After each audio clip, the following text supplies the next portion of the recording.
good day, everyone. Welcome back to the show. My name is Sean David. Thanks for tuning in. In today's episode, we got a very special guest in the house, the one and only, the legend, Cynthia Rothrock. Cynthia, how you doing?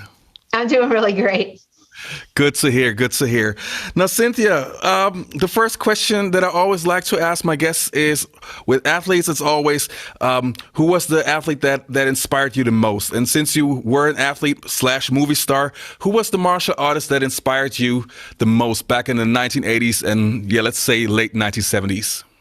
Yeah, well, it had to be Jackie Chan because in the late 70s, I was training in Eagle Claw, Ying Jiao Pai in New York City. And after we would train, my teacher would take us to Chinatown and we'd go have dinner and then we'd always see a movie. And that's where I was familiar with Jackie Chan, watching the old movies, Snake in the Eagle's Shadow, Drunken Master. And I just loved the way he moved. I used to take the moves that he did, I saw on film and go home and practice them. And what I really liked about it, is that because I loved weapons. I mean, that was the reason I switched from karate to kung fu.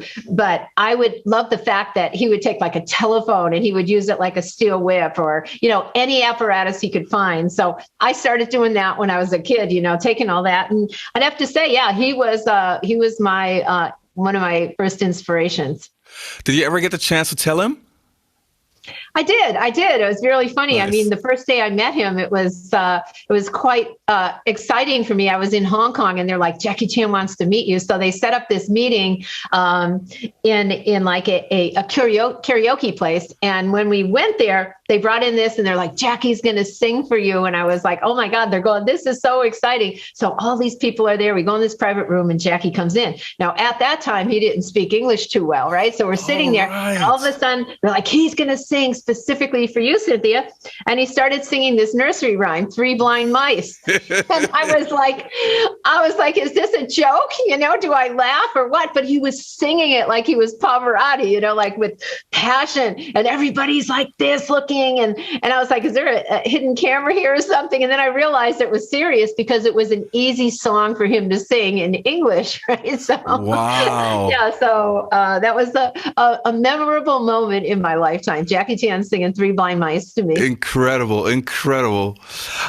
Your start into movies was a very, very interesting one. I know it because I'm a fan, but for those people who don't know how you got your foot in the door, how did you get to shoot your first movie in Hong Kong? Well, Yun Kuei was in LA and they were going to hold a big audition looking for the next Bruce Lee. They were looking for a guy. And I was on the West Coast demonstration team, which, the guys were phenomenal. And the editor, Paul Maslick of Inside Kung Fu said, hey, why don't you bring the guys down? They're looking to, find someone to be the next Bruce Lee. And Ernie Reyes said, well, what about the girls? And he says, yeah, you can bring them down. But, they're really looking for a guy. So we all packed up from San Jose, went to LA, went to Heel Cho's school to audition. There must have been about 200 people, martial artists there.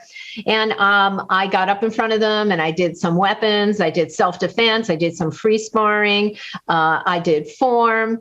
And Corey Yun said, I want the girl. So that's how it got started. Unbelievable. Your first movie was is my favorite Cynthia Rothrock movie, Yes, Madam. To me, that movie is incredible. I love the fighting sequences so much. I watched them at least twice a year. What do you recall from that shoot? Because Hong Kong is known to be... I have to say the toughest place where you can shoot an action movie because they really challenge you. You got to take the bumps, you got to take the falls. They basically do everything for a good scene. So how was it for you being your first movie? Absolutely. Well, I didn't know anything about filming. So here I am. I'm thinking I'm going to Hans Island. I'm on the airplane and I'm coming over and I'm looking at Hong Kong Bay. And I thought they were going to dress me as a Chinese girl because all I saw was period films, from going with my teacher. Okay. And I'm thinking, I'm going to have black long braids and I'm going to have razor blades and I'm going to be swirling my braids around. And then I get there and they say, no, you're going to play Cindy, a cop from England. And I was like, oh, okay. And, it was lucky for me that I had no information about movies. So I mean, yes, Hong Kong is the hardest place. I mean, you get hit hard. I mean, all I heard was Yun Kuei like saying hit harder, right? And then I remember my first scene in Yes, Madam, right? It was my first day of shooting. It was the airport scene, and I was shooting it with Eddie Meyer. Yeah. And he's behind me and he has a tank top on, and I have to come back and hit him with an elbow, right? And Yun Kuei's going harder. And he's in my ear, Eddie saying, no, don't, it hurts too much. And I'm like, who do I listen to, But I've learned from that moment on is that they really want realism. That's why the fights are real. They're complicated because, you're doing like 30, 40 moves at a time as fast as you can, as hard as you can. And they'll shoot this like maybe 30 times just the one scene. Wow. That's at least, so you get a lot of bruises. I got really hurt on that film many times. But I thought this is what filming is. And, with my training and my crazy attitude, I was like, I can do this and I'm going to just try my hardest. And if I get hurt, I'm going for it, so it kind of, I think, doing Hong Kong movies set my lifestyle of challenging and extreme adventure that I do now, because I've always challenged myself to do the most dangerous things. And I think it came from Hong Kong movies.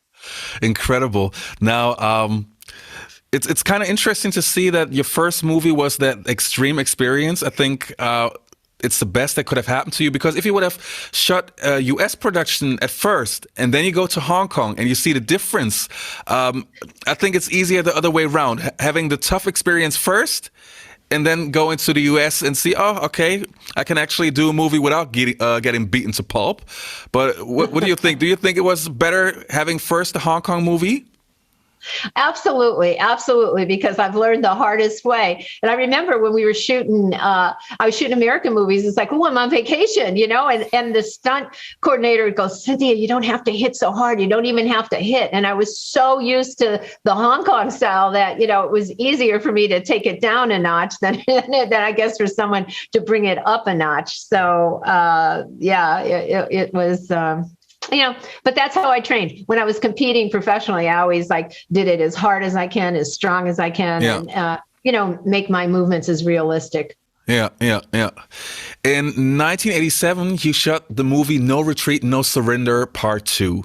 And I had Lauren Everdon on the show not too long ago, and I had Matthias Hughes on the show not too long ago. And we talked a little bit about that movie, obviously. My question to you is, did you know No Retreat, No Surrender Part 1 before you shot the second one?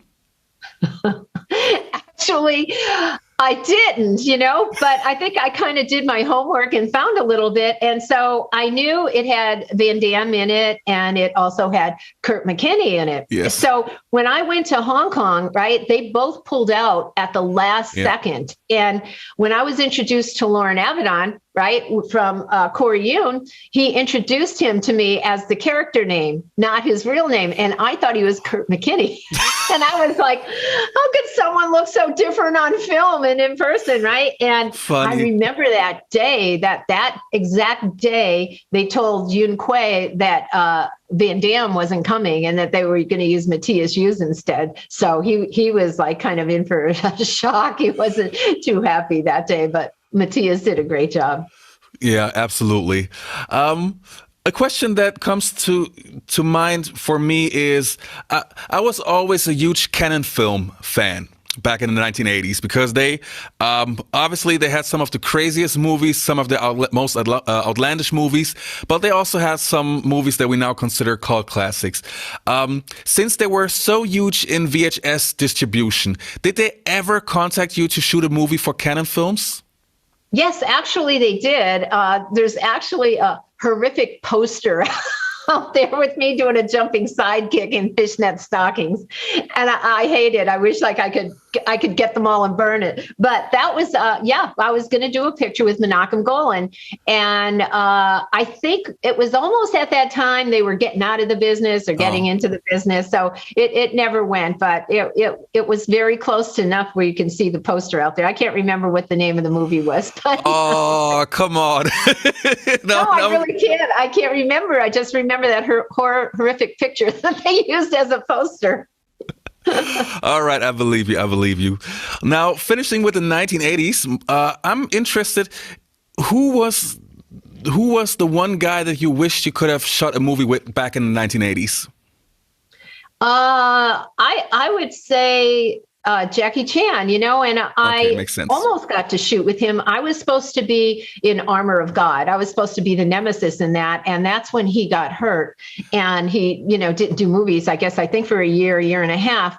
Well, then Golden Harvest put me with Yuen Biu when we did Righting Wrongs instead. And then I did the China O'Briens, and then my contract was over. So I never got to do that. And so I still today wish that I could still do a movie with Jackie Chan because, like I said, he was my inspiration. And I was in a movie that he produced and he was in it, but we never had any scenes together. Oh, but that movie would have made so much sense to have you in the Armor of God, right?